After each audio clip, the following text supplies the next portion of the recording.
Hello friends, Dhamus kitchen and vlog પર તમારું સ્વાગત છે. મિત્રો, આપણે હંમેશા તહેવારોનું સ્વાગત મીઠાઈથી કરીએ, એ પછી બહારથી લાવીને કે ઘરમાં બનાવીને. તો આજે બનાવીએ આપણે એકદમ પરફેક્ટ દાણેદાર કંદોઈ જેવો જ સ્વાદિષ્ટ મોહનથાળ. નહીં ખાંડ, નહીં સાકર કે નહીં ધાબો. તમને નવાઈ તો ઘણી લાગશે કે આ વળી કઈ રીત છે, તો ચાલો એના માટે રેસિપી જોઈ લઈએ.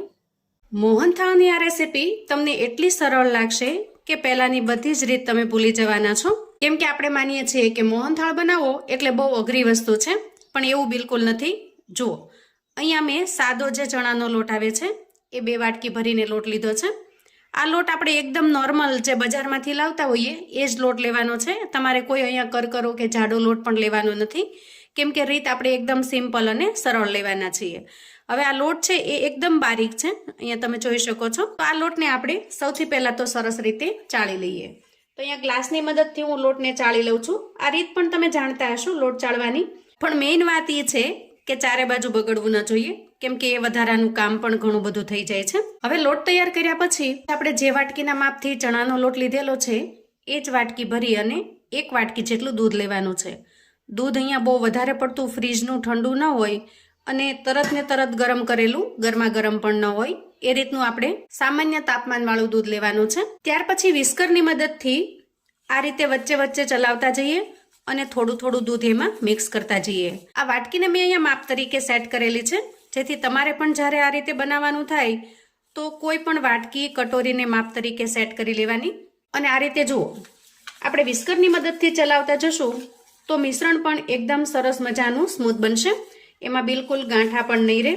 અને બધી જ વસ્તુને સરસ રીતે મિક્સ કરી આ રીતે એકદમ સરસ મજાનું સ્મૂથ એવું બેટર બનાવી લેવાનું. જુઓ, અહીંયા બેટર છે એ રિબન ટાઈપ નીચે પડે ને એવું બન્યું છે. અને આ રીતનું બેટર ત્યારે જ બનશે જ્યારે તમે પરફેક્ટ માપથી ચણાનો લોટ અને દૂધ લેશો.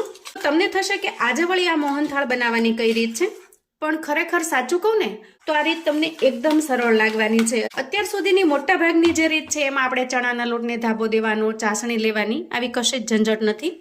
આ રીતે મિશ્રણને તૈયાર કરી લીધા પછી આપણે એક પેન લઈશું. પેન તમારે કોઈ જાડા તળિયાનું લેવાનું અથવા તો આ રીતે નોનસ્ટિક પેન લેવાનું છે. ત્યાર પછી આપણે જે વાટકીને માપ તરીકે સેટ કરેલી છે એ અડધી વાટકી જેટલું મેલ્ટ થયેલું ઘી લઈશું.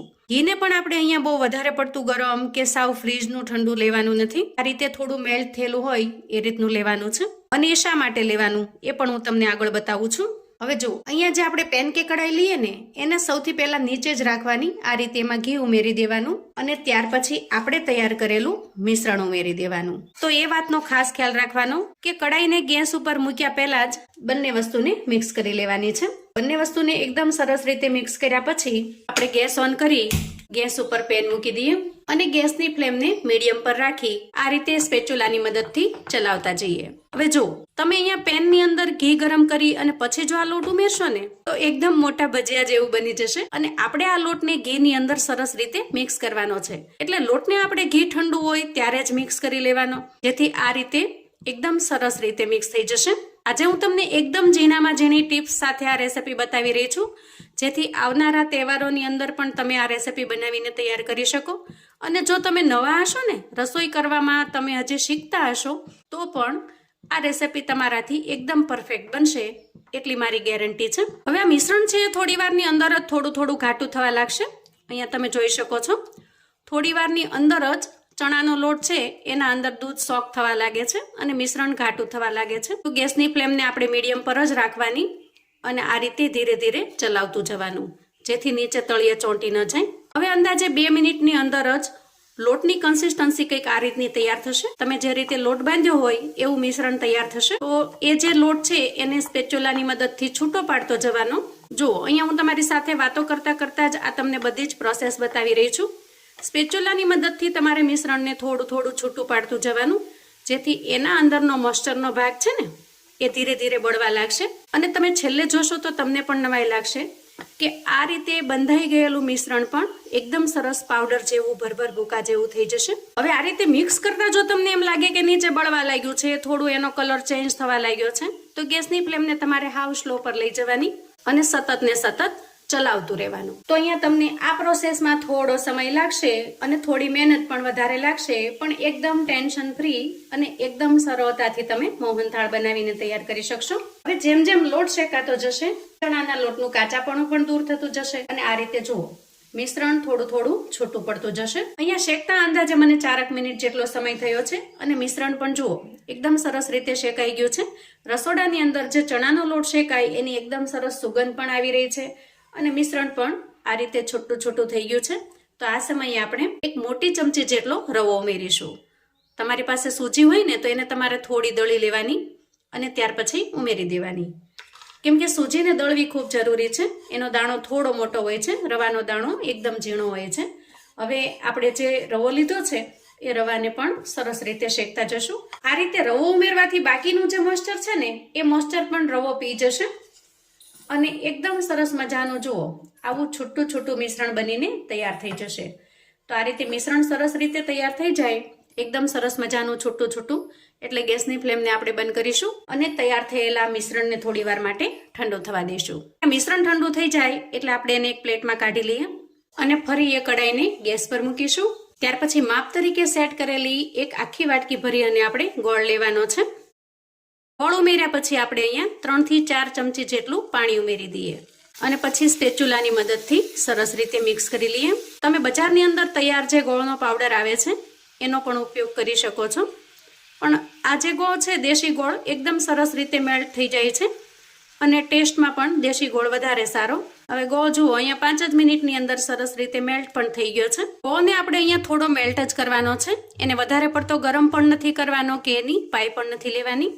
આ રીતે થોડો સરસ રીતે પીગળી જાય એટલે આપણે તૈયાર કરેલું મિશ્રણ ઉમેરી દઈએ અને એની સાથે 2 એલચીને મેં સરસ રીતે ક્રશ કરી એનો પાવડર બનાવી લીધો છે, એને પણ ઉમેરી દઈએ. એનાથી ટેસ્ટ ખૂબ સરસ આવશે અને સુગંધ પણ ખૂબ સરસ આવશે. હવે આ બધી જ વસ્તુને આપણે એકદમ સરસ રીતે મિક્સ કરી લઈશું.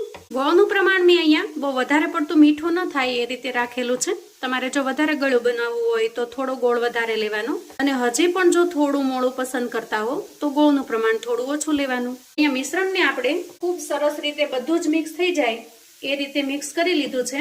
એ સમયે આપણે 2 ચમચી જેટલું દૂધ ઉમેરી દઈએ. દૂધ ઉમેરવાથી મોહનથાળનું જે ટેક્સચર છે એકદમ સરસ ક્રીમી ટેક્સચર બનશે. તમે દૂધની જગ્યાએ થોડો મિલ્ક પાવડર પણ ઉમેરી શકો છો અથવા તો માવો હોય તો માવો પણ ઉમેરી શકો છો અને હવે સરસ રીતે મિક્સ કરી લઈએ. ત્યાર પછી ઉમેરીશું 2 ચમચી જેટલું ઘી. ઘી ઉમેરવાથી મીઠાઈનું જે ટેક્સચર છે એ એકદમ સરસ સોફ્ટ તો બનશે જ, પણ સાથે સાથે એકદમ ગ્લોસી ચમકતી દેખાશે. તો અહીંયા બધી જ વસ્તુને આપણે એકદમ સરસ રીતે મિક્સ કરી લીધી છે અને આપણો મોહનથાળ બનીને તૈયાર થઈ ગયો છે. થોડી વાર માટે આ મિશ્રણને આપણે ઠંડુ થવા દઈશું અને ત્યાં સુધીમાં મીઠાઈને સેટ કરવા માટેની થોડી તૈયારી કરી લઈએ. એના માટે મેં અહીંયા પ્લેટ લઈ લીધી છે. તમે કોઈ કન્ટેનર અથવા તો ડબ્બો પણ લઈ શકો છો. એના ઉપર આપણે આ રીતે બટર પેપર સેટ કરીશું અને થોડું ઘી અથવા તો તેલને આ રીતે બ્રશની મદદથી સરસ રીતે લગાવી દઈશું. હવે બટર પેપરની ઉપર આપણે જે બદામ છે એને મેં આ રીતે ક્રશ કરેલી છે એને ઉમેરી દઈએ અને સાથે સાથે થોડી પિસ્તાની કતરણ પણ ઉમેરીશું અને ત્યાર પછી મિશ્રણ થોડું ઠંડુ થઈ જાય એટલે આપણે એના પર મિશ્રણને સેટ કરી દઈએ અને સ્પેચ્યુલાની મદદથી એક સરખું ફેલાવી લઈએ.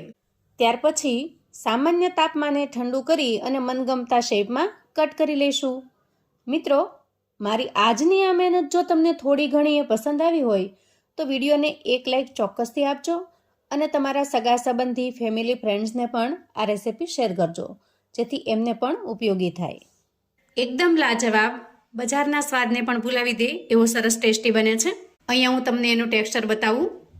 જુઓ, વાહ, એકદમ સોફ્ટ, મોઢામાં મૂકતા જ પીગળી જાય એવો સરસ સોફ્ટ બને છે. કોમેન્ટમાં ચોક્કસથી જણાવજો મિત્રો કે આજની આ મોહનથાળની રેસિપી તમને કેવી લાગી છે. તમે મારો વિડીયો ક્યાંથી ને કયા ગામથી જોઈ રહ્યા છો એ પણ ચોક્કસથી જણાવજો. તો ફરી મળીશું એક નવી રેસિપી સાથે. ત્યાં સુધી આવજો મિત્રો.